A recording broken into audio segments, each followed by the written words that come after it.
এই নাও মনি, তোমার কথা মতন তোমার ডিভোর্সে 4 লাখ টাকা আমি নিয়ে আসছি। তুমি কি আমার ডিভোর্সের কাগজটা নিয়ে আসছো? হ্যাঁ নিয়ে আসছি, এই নে তোর ডিভোর্স লেটার। ঠিক আছে, আর কিছু বলতে চাও? এই তোর মতন ফকিনের সাথে আমি কি কথা বলবো রে? এই আসলাম, ওর 2টা আমার চুরি ওর মুখে ঢিলামাই দে তো। কি বল আপু, দিয়ে দিব?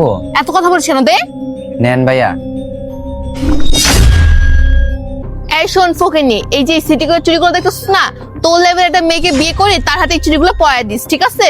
আর আমি যে কোনগুলো তোর মতো একটা ছেলেকে বিয়ে করছিলাম, আর বিয়ের আগে তুই আমাকে কত স্বপ্ন দেখাইছিলি, তুই আমার সকাল সবকিছু পূরণ করবি, তুই আমার ভাই এবং কি মায়ের দায়িত্ব নিবি। আর বিয়ের পর তুই এখন আমার সাথে কি করতেছস? তুই আমার ভাইয়ের দায়িত্ব নিতে পারতেছিস না, আমার মারও নিতে পারতেছিস না, আর তুই আমার দায়িত্ব কি নিবি? আপু তুমি কিন্তু ভুল করতেছো, শুধু শুধু ভাইয়াকে ডিভোর্সটা দিতেছো। দেখ ভাই, তুই ছোট মানুষ, ও তোকে 3 বেলা খাওয়াই দিকে তুই ওকেই ভালো মনে করতেছস, কিন্তু 3 বেলা খাওয়াইলেই হইব না। শোন, ওর থেকে আমি ভালো একটা ছেলেকে আমার বয়ফ্রেন্ড বানাইছি, এই জন্য ওকে আমি ডিভোর্স দিলাম। আর ও আমাদের পথের কাটা ছিল, এই জন্য ওকে আমি সরিয়ে ফেলছি। আর ওই ছেলেকে বিয়ে করার পরে ওই ছেলে তোকে ভালো একটা মাদ্রাসায় ভর্তি করে দিবে এবং কি মাকে ভালো একটা মেডিকেলে চিকিৎসা করার জন্য নিয়ে যাবে। আপু তবুও কারো মন ভেঙে কেউ সুখে থাকতে পারে না। দেখ, তুই ছোট মানুষ, তুই ভালো মন্দ বুঝোস না, আর তোকে লালন পালন করে বড় আমি করছি, তো আমি তোকে যেভাবে বলবো তুই সেভাবে চলবি, ঠিক আছে? থাক আসলাম, আমার হয়ে তোমার বোনকে আর বোঝাতে হবে না। যে নিজের ভালো বোঝে না তাকে তুমি কিভাবে বোঝাবা? আর কেউ সংসার না করতে চাইলে তাকে জোর করে সংসার করানো যায় না। যাই হোক মনি, আজ থেকে তোমাকে আর রাস্তাঘাটে চুরি ঘুরে বেড়াতে হবে না, আর আমার মতন গরিবের বউ আর হতে হবে না। তুমি তোমার সকাল্লাত পূরণ করো, আর কাকে জন্য তুমি বয়ফ্রেন্ড বানাইছো সেজন্য তোমার সব সকাল্লাত গুলো পূরণ করতে পারে আমি দোয়া করি। আর শোন ফকিনের বাচ্চা, তোকে না আমার জন্য দোয়া করতে হবে না। আর শোন, তোর দোয়া ছাড়া আমরা অনেক ভালো থাকতে পারবো। আর তোর মতন ফকিন্নিকে বিয়ে করে না আমার লাইফটা পুরো আমি ধ্বংস করে ফেলছি। আরে ভাই দাবে, তুই মনে হয় জানিস না, তোদের মতন ফকিন্নির কাছে একটা অপশন থাকে, বাট আমাদের মতন মেয়েদের কাছে 1000টা অপশন থাকে। একটা চলে গেলে আইটা ঠিকই চলে আসে। হ্যাঁ মনি, আমি জানি যতদিন এই যে তোমার সৌন্দর্যটা আছে ততদিনই তোমার অপশনটা থাকবে। মানে কি বলতে চাচ্ছিস তুই?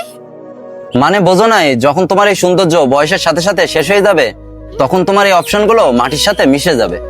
মনে রেখো মনি, কারো মন ভেঙে কেউ কখনো সুখে থাকতে পারে না। আমি তোমাকে মন থেকে ভালোবাসছিলাম, তুমি কিনা আমাকেই কষ্ট দিছো। আমি তোমার সব স্বপ্ন পূরণ করতে চাইছিলাম, কিন্তু তুমি আমার একটু সময় দিলে না।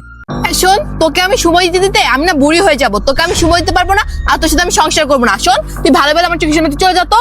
আর যদি আমাকে নেক্সট টাইম ডিস্টার্ব করিস না, তাহলে তোর খবর কিন্তু খারাপ আছে।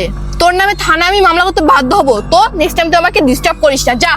আচ্ছা ঠিক আছে মনি, আমি চলে যাচ্ছি, ভালো থেকো তুমি।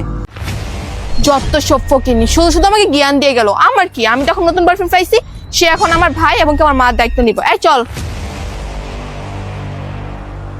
বুঝলাম না, মনি আমাকে আর্জেন্ট এখানে আসতে বললো। নয়ন, কি ব্যাপার মনি, তুমি আমাকে এখানে আর্জেন্ট আসতে বললো যে? নয়ন, একটা সুখবর আছে, তুমি শুনলে খুশি হবা।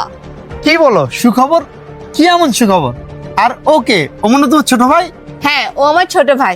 আর জানো, রশিদের সাথে না আমার ডিভোর্স হয়ে গেছে, ও আমার কাবিনে 4 লাখ টাকা দিয়ে দিছে। কি বলো, সত্যি? দেখি তো। আরে সত্যি তো 4 লাখ টাকা। ও তোমাকে কিভাবে দিল এত টাকা?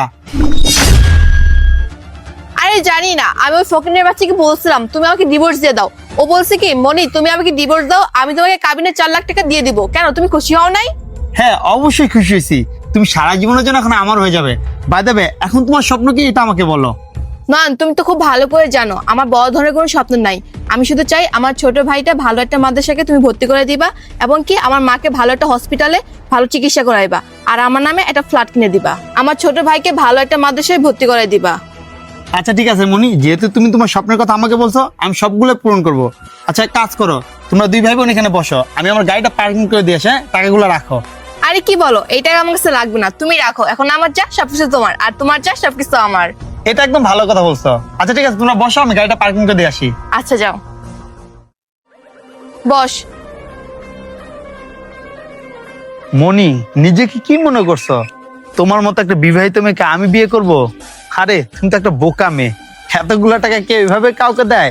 তোমার সাথে আমার সম্পর্ক মাত্র 2 মাসের, তুমি আমার ব্যাপারে জানো না, আমাকে ভালো করে চিনো না, আর এতগুলা টাকা আমাকে দিয়ে দিছো।